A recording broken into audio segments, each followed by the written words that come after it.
What is going on, everyone? Mets Talk with Hayden J here. What's going on, everyone? I hope we are all doing extremely well. I am most certainly doing well today. Hope you guys are doing well. As we know, it is currently the MLB lockout. However, there is some fair news about that, so we will be going over that. But before we get into all the news today, please, everyone, if you are new to the channel or if you are returning, please feel free, everyone, smash that like button. If you have any comments, questions, whether you're a Mets fan, Yankees fan, Phillies fan, White Sox fan, whatever at this rate, please do not hesitate. Feel free to drop it in the comments section below. These streams have been doing really, really well these last couple weeks, and we've been getting great attendance, great comments, all that stuff. So if you have any comments, questions, concerns, please feel free to drop it below. Like this video if you can. Turn on those post notifications. I know post notifications have been a little weird lately on YouTube. They haven't been working for some people, but make sure yours is on. And, of course, subscribe to the channel if you are not already. But, yeah, pretty much we got some really interesting stuff to talk in today's stream. As we know, it is the MLB lockout. There is some good news with that, so we will be going over some of the news in regards to that. We will be going over some news with some players switching agents. And really, that's really it for the most part in terms. We will obviously be going over all of your guys' comments, questions, and concerns. You guys have been leaving really good comments and questions lately, so we definitely will be getting into that. So I guess let's stop wasting any time and let's just dive right into it. So I guess currently really the biggest news that's going on with the New York Mets is in regards to Brandon Nimo, and that is that Brandon Nimo will be changing agents. He is officially leaving the CAA and is now being represented by the Boras Corporation. Boras Corporation, that sounds familiar, yes. Scott Boras will now be Brandon Nimo's agent. Nimo will be eligible to hit free agency after the 2022 season. It's not really anything worrisome, not really anything big. I'm not really worried about it. People are, panicking, saying, oh my goodness, Boras is a tough guy. But Scott Boras is definitely a guy who will definitely fight for his clients. I respect him in terms of that. He could definitely be a pain in the behind to an extent. He's going to fight for his guys to get the biggest and best deal humanly possible for these guys. So I really think it's going to be interesting to see what type of deal Nimo can get. Will the Mets be working with Nimo this offseason? Will they do it during the season? Probably not. It'll probably be during the offseason. Are you going to want this guy to hit free agency? That's something I think the Mets, Cohen, Alderson, and Epler are really going to have to sit down and work with Nimo and now Scott Boras. But realistically, I'm really not that worried. Scott Boras, he's kind of an established relationship with the Mets these last couple weeks, whether it was in talks of Conforto. Not looking like Conforto is going to come back, but he's having some talks with Conforto. He's obviously Max Scherzer's agent, and we just signed with the highest AAVs for a pitcher. So that obviously establishes a huge relationship there. So I'm really not that worried when it comes to Nimo and him re-signing to the Mets. Really nothing to be worried about. I think it'll be pretty interesting to see how that comes about. In terms of some other news, we do have some interesting news in regards that just came out earlier this morning, actually, a couple hours ago, and that is from Jeff Passan on Twitter, and that is that Major League Baseball and the Players Association plan on holding a bargaining session this Thursday, the 13th. Sources are telling ESPN, and that Major League Baseball is expected, as well as the Players Association, are both expected to have a core economics proposal at the session. So what does that mean? Well, it pretty much means they're going to be talking finances, the financial aspect of baseball, so pretty much the business side. So pretty much what's needed to be done is pretty much going to be happening for the most part. So I think that's really interesting. Exciting to see how that goes. Obviously, this is the first time that both sides will be talking for the first time since December 2nd, or technically December 1st, since the lockout began. So I'm really excited that stuff is happening. Does this mean that the lockout is ending? No. Does this mean that the lockout is getting closer to an end? No. But it's progress, and I will definitely take that. That's really good news. I'm looking forward to it. Fingers crossed. The last couple days. It's been very nerve-wracking. We're going into 2022. We know that last month there was pretty much an answer saying that Major League Baseball and the Players Association pretty much are not going to be having any talks the rest of last year, 2021.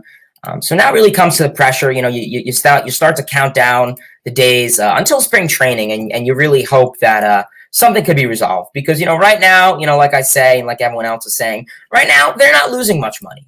Yeah, maybe they're losing some money for ad revenue, or they're losing some money. Whenever a business is closed, they're losing some money, regardless if they're open or not. But personally, I'm really not that worried about right now.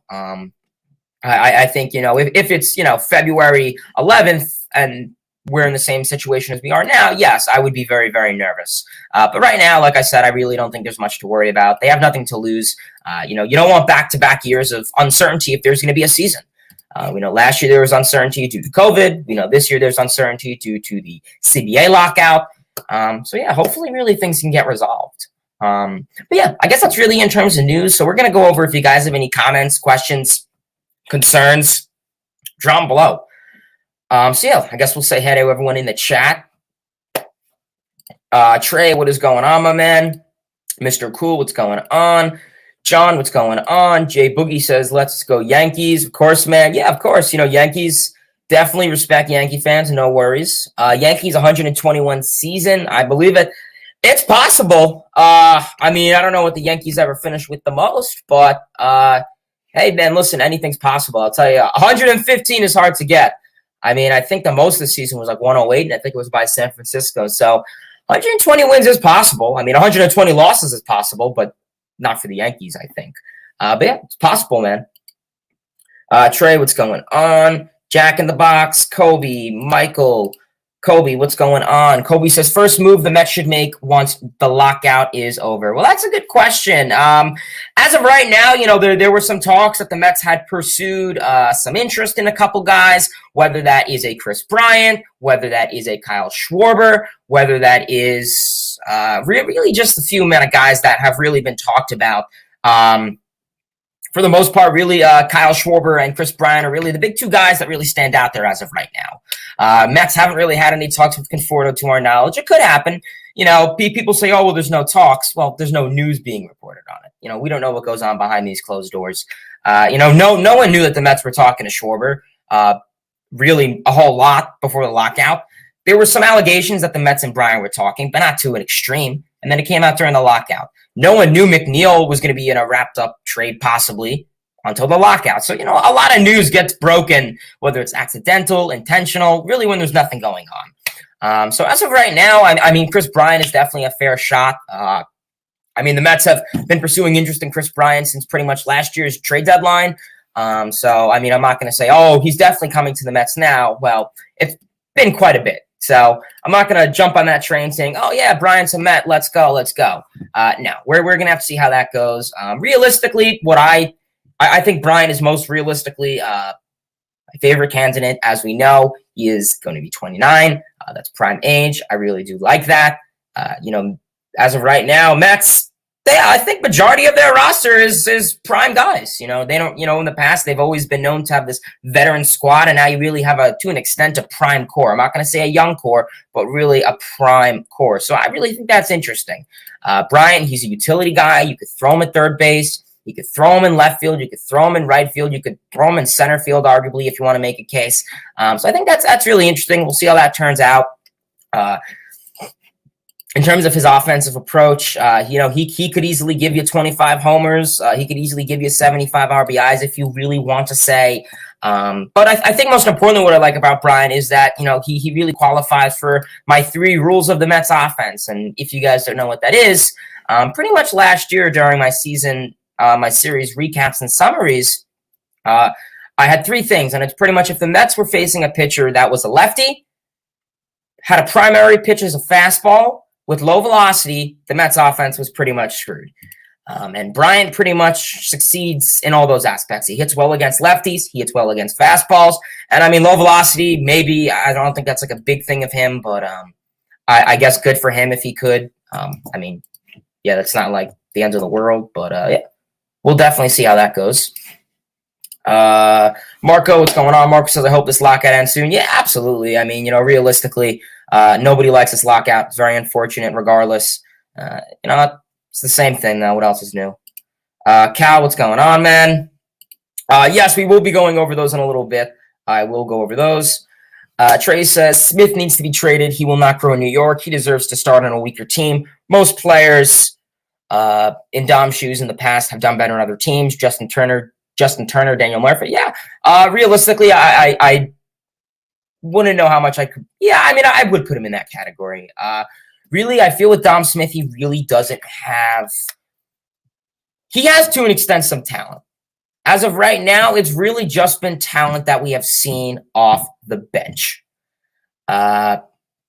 In terms of what else is new for Nimo, Dom Smith, I don't know. I really just question how much he can provide for this Mets team. Like we said, he hits well against lefties. But if you get Chris Bryant, that's definitely out of the books. A lot of guys on this team have been known to hit well against lefties. Dom Smith is definitely one. He would be nice to keep in a bench role. Maybe if you give Alonso, the day off, or if it's a ninth inning defensive adjustment for whatever reason, Alonso needs to come out. I think it could be a possibility you could keep him. But, the Mets have so many guys that are out of position. You really do. You had J.D. Davis. The Mets have so many guys that are out of position. Dom Smith, he's not an outfielder, not a natural outfielder. And, outfield's a hard position. If you're an infielder, for high school, college, and, all of A-ball, which Dom was, and then just put him in outfield in his, fourth year in the major league, that's hard. That's a hard task. I mean, that's a hard task for any athlete, really. So, I mean, I agree with you, Trey. I really feel he has, not saying he doesn't have talent, but I just don't know how much you're going to get out of him. Elliot, what's going on? Elliot says, what's your favorite ballpark, jersey, and hat? That's a good question. I actually really like that question. As of right now, my favorite ballpark, Camden Yards is pretty nice. I'll give that. Camden Yards is a nice ballpark. I've been there once. Gorgeous ballpark. Jersey. What's my favorite jersey? The Athletics have a nice jersey. I like theirs. The D-backs have a mix of jerseys. Those are pretty nice. I like the neon colors. In terms of hats, I don't know what my favorite hat would be. I mean, I wear a hat pretty much different stream practically, so you'd think I'd have a favorite hat. Yeah, I don't really have a favorite hat. But ballpark, I would say Camden 100%. Sean, what's going on, man? Sean says you're doing well. Hope you're doing well, my friend. Kobe says the Mets should extend Nimo this offseason and Alonso and DeGrom next offseason. Yeah, I'd agree with you on that. I mean, there's really no rush to extend Alonso and DeGrom. I think Nimo is the main guy. Not so much talent, but just because in terms of years of control left, and you'd like to get that out of the way.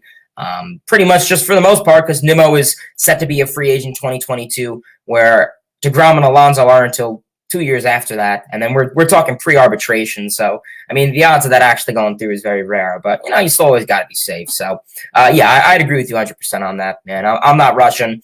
In terms of the talent, like I said, it's obviously DeGrom or Alonso. But just realistically, in terms of the time frame going off the calendar, it is definitely Nimo, of course.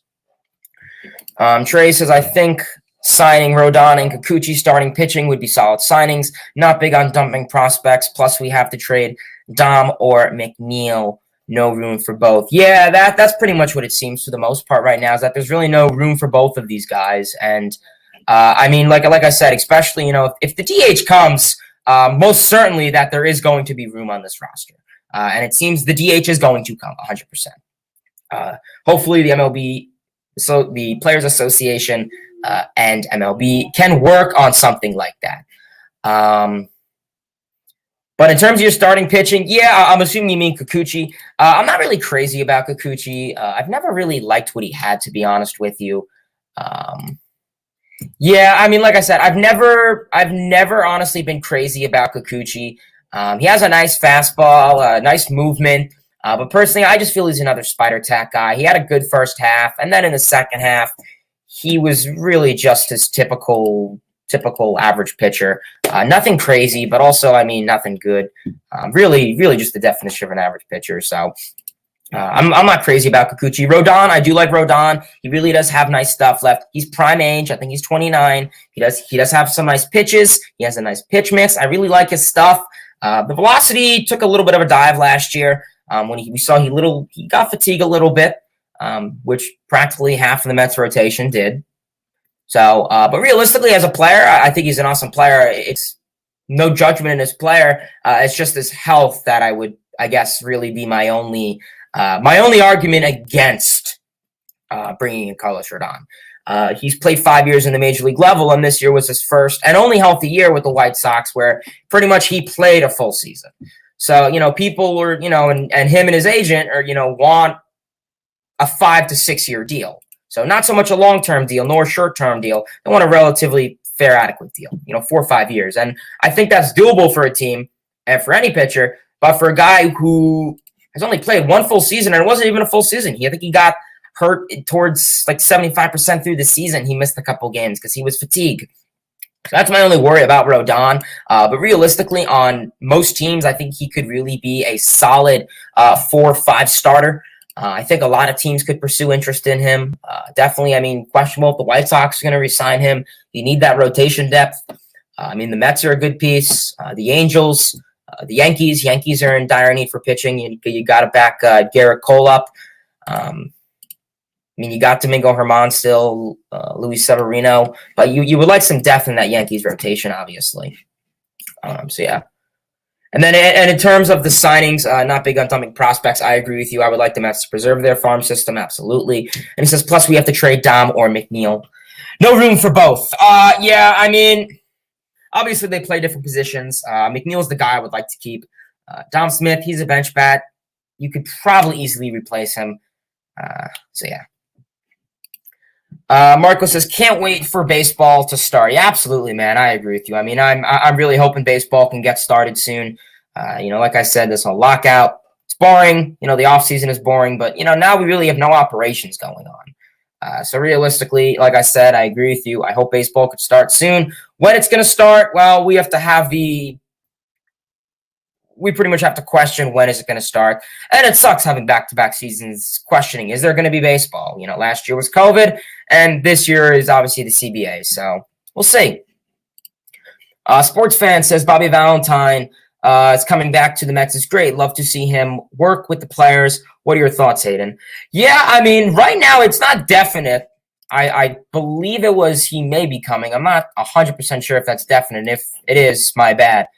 As of right now, though, I think it's fair if he's coming as like some type of bench coach. I think that's pretty fair. You guys know how much I love to have former players, coaching on a team. I really feel that really, really goes a long way with a lot of these guys. I always say that I would love to have, a former player, whether that's David Wright or Jose Reyes or anyone, just, take ground balls,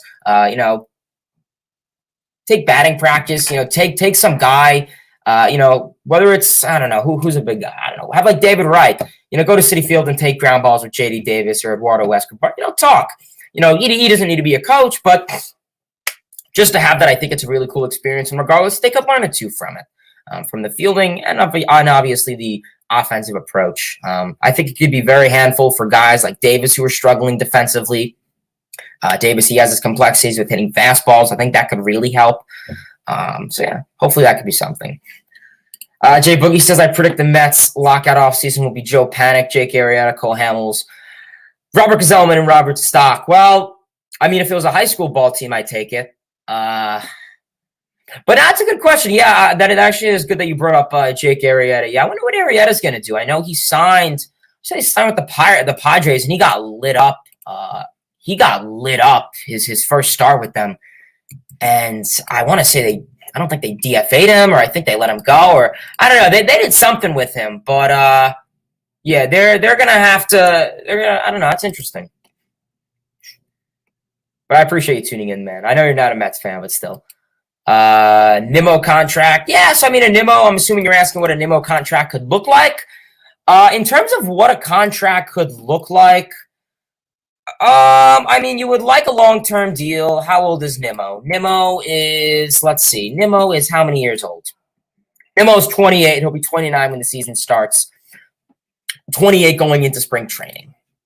So, as of right now, I'd have no problem giving him like 7-8 years. 140, 130. I think that's a fair contract. And then I'm thinking maybe what you do is if the extension is this offseason, then you could just buy out the 2022 season in that. That's what I'm thinking, because I mean, realistically, you're going to want to get a contract down with Nimo pretty soon. I mean, we've never really seen him fully healthy, but we know what he's capable of, and he could really just really be a really good guy, I feel.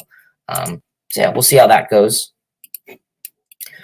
Vientos says, I'm liking this Mets coaching staff. The Mets need to be aggressive during at-bats and on the bases, and this team now has speed, which they could use to their advantage. Yeah, I mean, we talked about that pretty much all of last stream, is that how something the Mets really lacked, really for majority of last decade, is speed on the base paths. I mean, this team really struggled with being aggressive on the base pass, stealing bases, going up on sac flies from second to third or third to home. And you look at so many ball clubs, and listen, I get it. Stealing bases maybe isn't as common as it used to be. Maybe it's more of an outdated thing. And, that's fine. That's understandable. But realistically, right now, you look at so many teams, and, whether you're a Moneyball team or not, whether you're a Moneyball team like the, I don't know, who's a money, like the Rays, or whether you're a Moneyball team, or whether you're a Moneyball team like the Athletics, or whether you're an actual ball club that is willing to spend money like the Padres or the Phillies, or, well, maybe not so much the Phillies. But the point is, these teams, they have so much speed. They have so much speed on the base pass, and they have so much athleticism on the base pass, and it wins games. People say, pitching wins championships, and I agree with that to an extent. But the goal is to score runs. And there were so many times last season where the Mets lost so many games, and it was a 3-2 game, 5-4 game. They went 2 for 10 with runners in scoring position. Really just stuff like that is just really frustrating. And it comes to the point where, the Mets, they need to hit with runners in scoring position. Last year, runners in scoring position and the Mets were not, it was pretty much an oxymoron. They were not friends. So, I'm really hoping that, we won't see Gary DiSarcina, his foolish head, not waving guys home. Or, listen, I'd rather the team be over-aggressive than not send guys. You have Lindor, send him. You have Escobar, send him. You have Starling Marte. He stole 52 bases last season. The Mets stole 57 overall. Send him.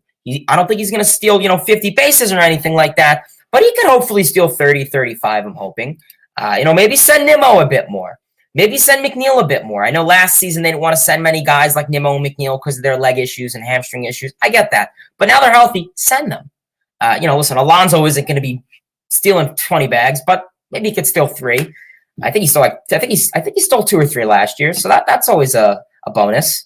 Yeah, I mean, otherwise, start stealing bases. What's going on, man? I appreciate you tuning in. You're wearing a White Sox hat also? Well, great minds think alike. Trey says, should the Mets sign Zach Greinke to complete their rotation? I wouldn't be opposed to the Mets signing Zach Greinke, but not to the rotation. To be honest with you, I'm really not the biggest. I don't want to say I'm not a Zach Greinke fan. I definitely think he has some great stuff. My only problem with Zach Greinke really is, regardless of his age, the long ball and the barrels were a huge thing for him last season. He gave up so many home runs. There were so many times where the long ball was really it for him last year. So realistically, I don't think he's really a rotation spot. For the Mets, being as questionable and unreliable and starting pitching as they are, I don't really want him in that role. As a bullpen spot, sure, that could definitely be something. But just not as a rotation piece. I just don't really see that going super well. So, I mean, we'll see how that goes. Sports Fan, what's going on? Sports Fan says, could Mark Vientos be the next Pete Alonso? Ooh, that's a good question. Yeah, hold on. We have to Google up some of our friend Mark Vientos' stats. So Vientos definitely had a really good season down in A-ball. He really had a really good season down in A-ball this past year. We know that the Mets farm system was packed. You had Mauricio, you had Alvarez, and you had Vientos, and power was something that was big in the farm system. Not so much at the major league level, but at the farm level, it was. So Vientos, I mean, had a pretty solid 2021 minor league season. I mean, 25 home runs. It's pretty good. Relatively high average. That's pretty good. I think one thing about Vientos is, for being to an extent somewhat a power hitter, he gets on base a fair amount. So that's pretty interesting. I mean, 310 at bats. So maybe if he played at a major league level, be 500. So yeah, you could have double more chances to hit home runs. So maybe that could have been like 45 home runs possibly. So that's pretty interesting. I think it's a possibility. Like I said, I mean, with prospects, dude's born 1999. He's super young. I mean, we'll see how he progresses. I mean, I couldn't really tell you much about Vientos. I'm more knowledgeable in Beatty and Alvarez. But I think it definitely is a possibility. I mean, power is something on this team that really the Mets don't have a lot of power. Besides Pete Alonso and maybe Eduardo Escobar, they don't really have much power. I mean, McNeil thinks he's a power hitter, but in reality, he's not. Mr. Brandon, what's going on? Appreciate you tuning in, brother. Trey, what's going on? Trey says, with this team now, the Mets need to win in 2022 or 2023. Then it's semi-bust only because there are some big long-term contracts on there, and the Mets have to put themselves in position to do so. Okay, yeah, I mean, that's pretty interesting. I agree with you on that. Realistically, I think the Mets are definitely going to want to get to the playoffs. I'm not saying World Series, but they're going to want to get to the playoffs. The fact is, you have two of the best pitchers, arguably, of the 2010s decade. Pitching has always been a solid thing for the Mets. It's the offense and it's the injuries. And I know injuries is a cheap excuse, but you look at last season, pretty much every single other player was hurt. I mean, the only guy I think in the actual starting nine lineup that didn't get hurt may have been McCann missed some time because Mazika got called up.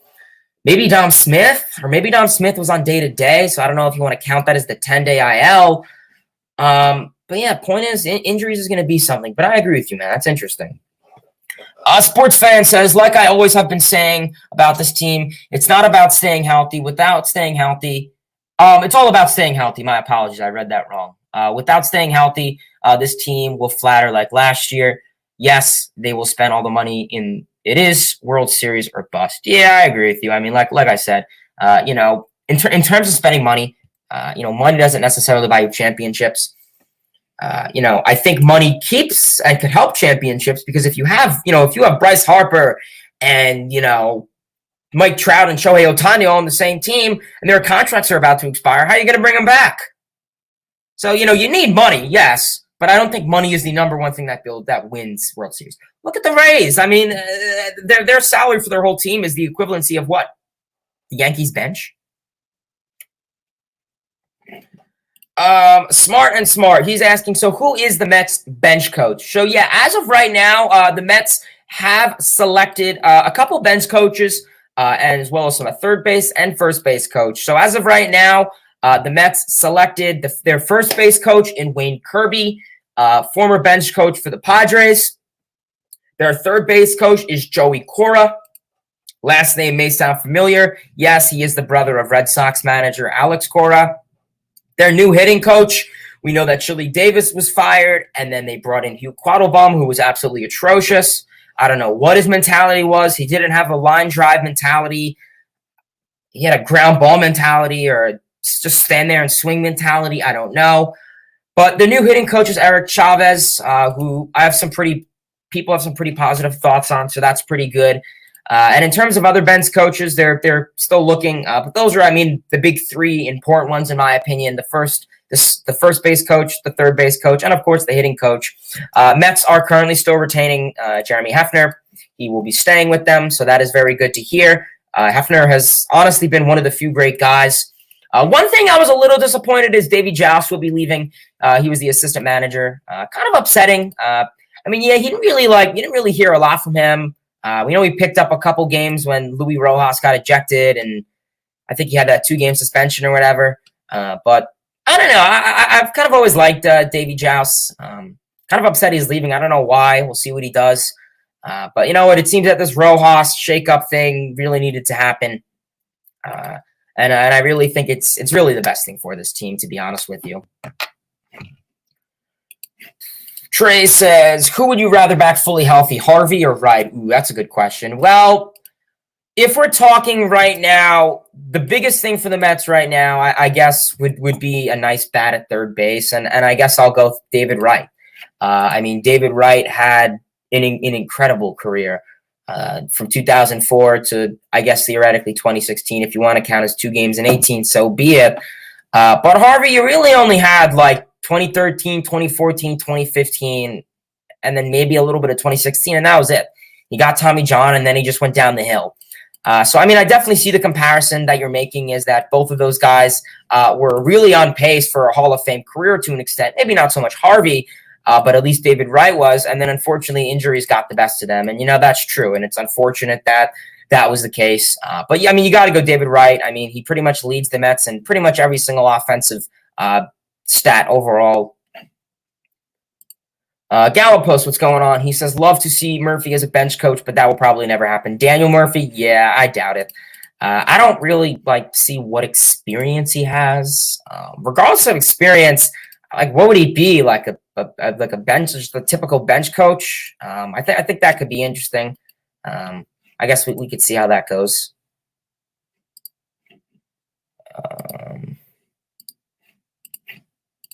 Ice Cube says, if you were aware of baseball history, do you think the 2001 Mariners would have won the World Series if they still had Alex Rodriguez and Ken Griffey Jr.? That's a good question. Yeah, 2001. Let's take a little look-see at the standings because I know they were a very elite team in 2001.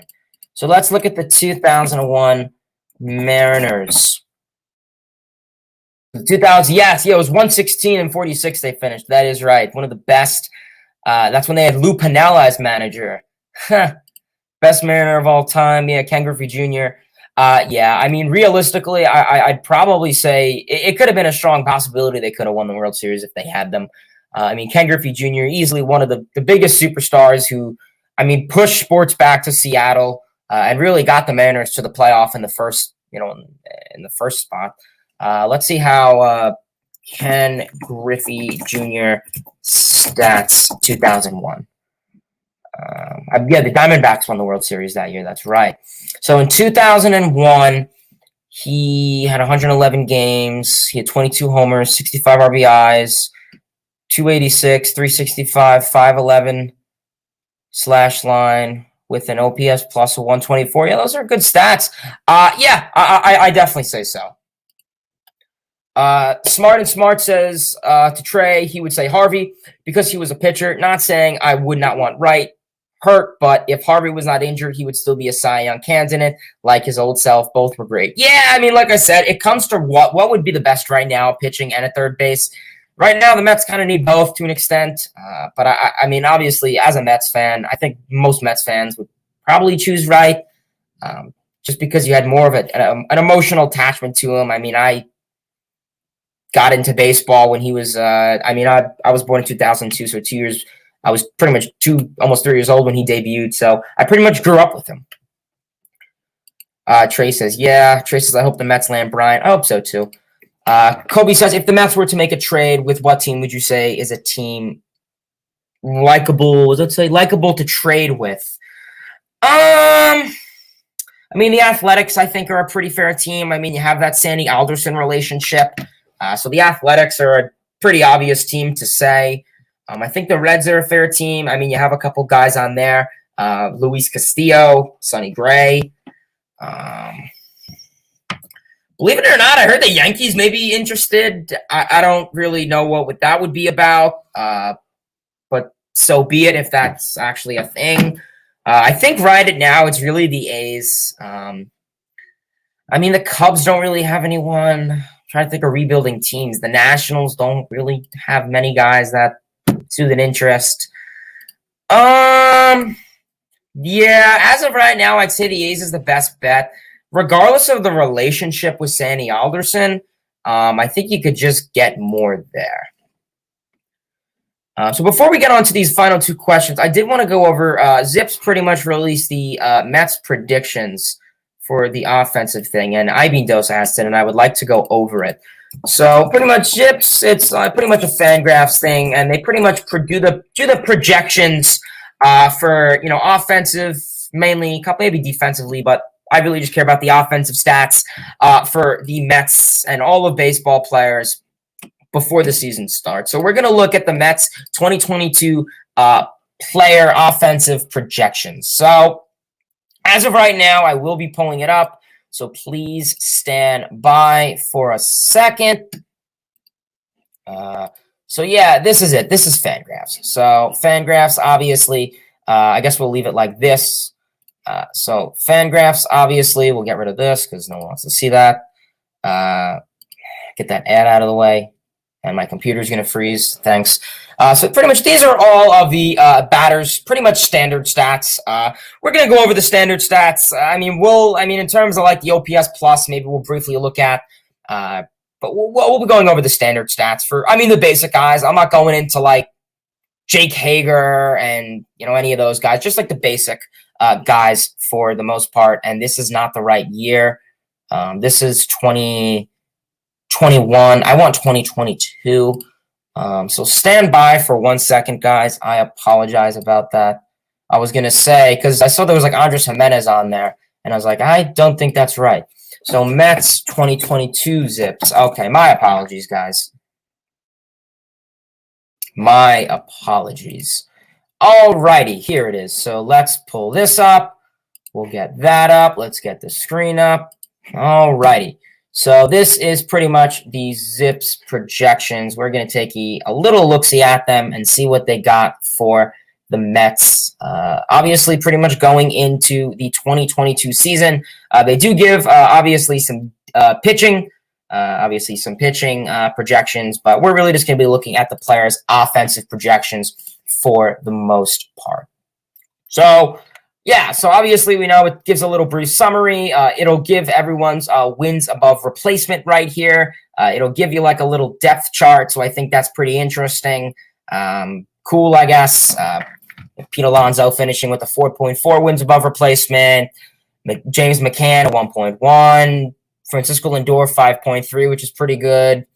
But these are pretty much the offensive stats, as you could say. So starting off with Lindor, as we could see, it projects him to have 136 hits, 27 doubles, 2 triples, 25 homers, 74 RBIs, 55 walks, 102 strikeouts. He's going to steal 16 bases, and he's going to get caught 6 times. So those are pretty okay stats. I think the home run total is fair. The RBIs, I think, is fair.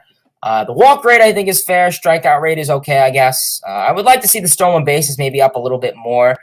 Maybe that's what he did in Cleveland. I wasn't really focusing on Francisco Lindor in Cleveland. I wasn't really paying much attention to how many stolen bases he had. So if that's actually how many, if anyone knows how many stolen bases he really actually had, a lot in his time in Cleveland, and if that's it, okay, then I'll take it. Otherwise, I would like to see a little bit more. My favorite player, Pete Alonso.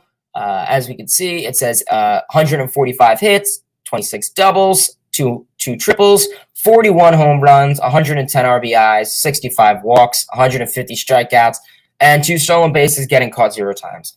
Pretty good stats. I really do like it. He's pretty much going to be playing the most games out of all these guys on here, projectedly.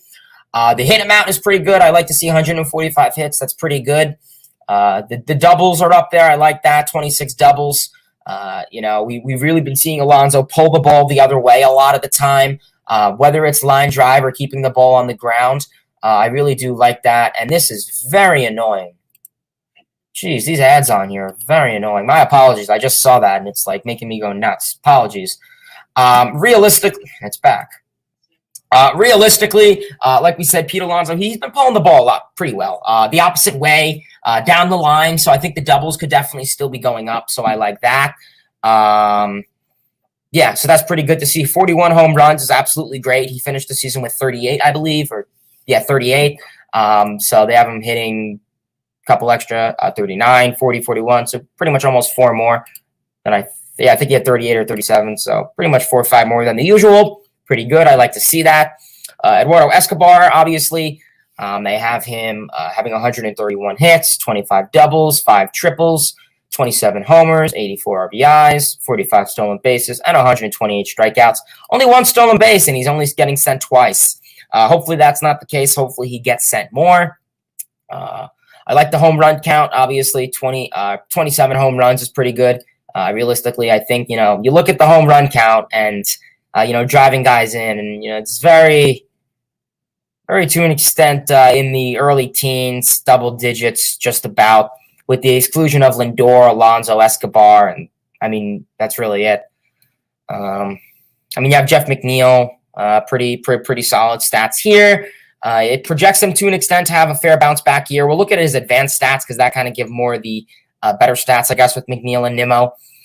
But in terms of McNeil, 129 hits, 26 doubles, 2 homers, 2 triples, 12 stolen bases, 52 RBIs, 34 walks, and of course 66 strikeouts. Solid there. I like the strikeout rate to walk rate. Hopefully, maybe he can get that walk rate a little bit higher. We know McNeil doesn't walk a whole lot. He really just, swings on the first pitch and really just makes contact with the ball, whether it's in play or out.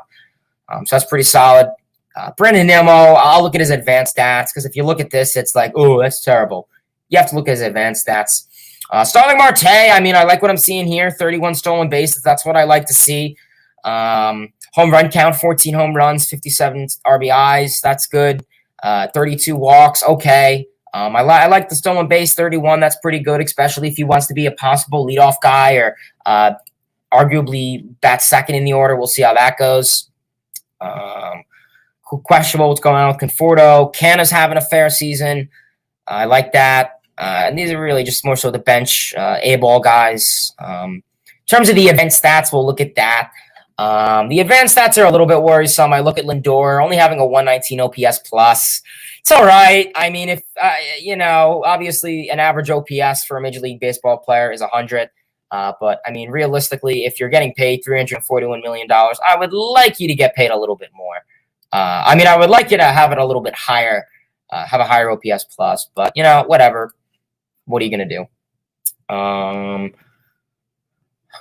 Nimo, we'll go down to our friend Nimo. He's pretty well known for that. Where is he? 123 OPS plus. All right, nothing crazy.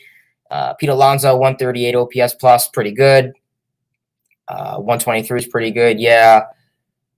See how James McCann is, maybe? McCann have a bounce back year? Yeah, not really. 81 OPS plus, yeah. So pretty much it's really projecting, Lindor to have a bounce back year. McNeil to have, to an extent, a bounce back year.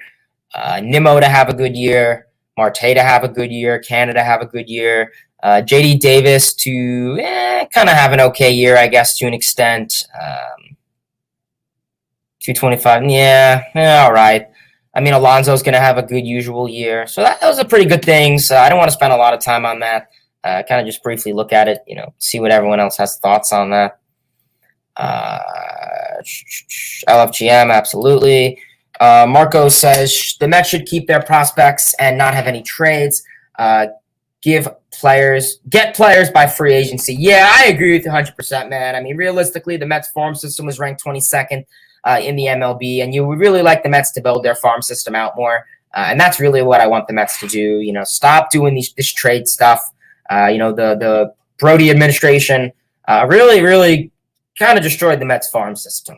Wouldn't say they destroyed it, but they were able to draft players back in their final 2 years. But they really let a lot of good guys go. That was very upsetting. So, yeah, realistically, I agree with you. I'm down to free agents. If you're going to make a trade, make it like really minor. Make it like a Jalen Palmer and maybe one other guy. I have no problem trading Mauricio. But obviously, that's obviously the most I'd ever do, and I'd want a fair trade in that package. So, yeah. Otherwise, that's really all I got for you guys today. If you guys do have any more final comments, questions, concerns, anything regarding to the Mets or just baseball as itself, please feel free to drop it in the comment section below. I know baseball news is really limited now. I know there's really not much going on in around the world of baseball. I know that with pretty much, I know there's not really much going on with baseball with the lockout and stuff. I get it. There's really not much to talk about, but I'm just trying to come on these streams and, really just talk baseball with you guys. If you guys have questions or stuff, I'll answer them. Like Trey says, why is Kershaw not brought up? You ask that every stream. He will. Yes. I mean, Kershaw, I guess you really want Kershaw, man. Listen, he's fair, but like I said, the Dodgers lost Scherzer. They're not losing. They're not going to lose Kershaw again. Otherwise, I just want to thank you guys for tuning in. If you guys do have any final comments, questions, or concerns regarding to anything Major League Baseball or whatever, honestly, please feel free to drop it in the comment section below. Otherwise, it's really it for me. In terms of the next stream, I'm going to try to do this stream hopefully next week. Maybe we'll go live on Friday or maybe Monday. Depending on how the CBA talks go, maybe there'll be something big. Like I said, just because there's a CBA meeting Thursday doesn't mean the lockout's ending, nor does it mean it's getting to an end. It's just progress. It's progress, and I'm not going to sit here and say, baseball's back, because that's not necessarily true. It's just a step closer to the reality to an extent. I'll take it though. I think it's pretty fair. Otherwise, that's really it. I really do appreciate you guys tuning in. And, that's really it for me. If you guys are not subscribed already, please feel free to do that. Turn on those post notifications. Hit that like button. If you have any comments, questions, or concerns, please feel free to drop them below. If you're watching this stream on playback, kudos to you. You've been here for 50-something minutes, about just 50 minutes, maybe 45, whatever. But I really appreciate you guys for the support. Like I said, once baseball operations start going up again, we're going to be pumping a lot of content. Definitely be talking about a lot of possible free agents. Maybe the Mets get finished their offseason on, whether that's a Carlos Rodon, whether that's a Chris Bryant, or whether it's a more minor bullpen move. Moves need to be made, and the Mets are definitely being aggressive, and I really do like to see that. Otherwise, that's really all I got for you guys. Hopefully this lockout could end. I'm expected to go to the opening day at spring training, hang out with the 7 Line Army and a ton of other Met fans, and just watch spring training. And I hope to do that. Realistically, I don't know how possible it is right now, but all we could do is wait and see. So appreciate you guys tuning in. We're probably going to call it a stream here. Till next time, baseball fans. See ya.